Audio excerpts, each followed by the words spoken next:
Dès l'annonce du décès de Christophe de Margerie à 63 ans, plusieurs personnalités politiques lui ont rendu hommage. Luc Châtel salue un ami et un homme qui faisait rayonner Total. Frédéric Lefebvre évoque un grand stratège, un porte-drapeau de la France. Né en 1951, Christophe de Margerie grandit dans une famille de diplomates et de chefs d'entreprise. Il est le petit-fils de Pierre Tétinger, le fondateur de l'Empire de luxe et du champagne du même nom. Celui que ses collaborateurs surnommaient Big Moustache a gravi un à un les échelons de Total. Il entre en 1974 à la direction financière du groupe.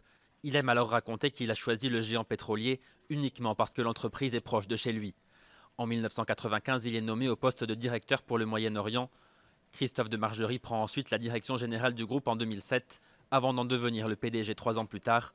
Il était considéré comme l'un des patrons les plus puissants de France. Son parcours professionnel est marqué par le scandale de pots de vin et de surfacturation mis en place par le régime de Saddam Hussein. Il est alors soupçonné de complicité de corruption. Mais l'année dernière, après 8 années d'instruction et un mois de procès retentissant, il est relaxé par le tribunal correctionnel de Paris. Jamais contesté à la tête de Total, son salaire annuel dépassait les 3 millions d'euros, raison pour laquelle il demande symboliquement en 2011 avec 15 autres grands patrons français à payer plus d'impôts. Souvent décrit comme accessible et chaleureux, Christophe de Margerie était marié et père de 3 enfants.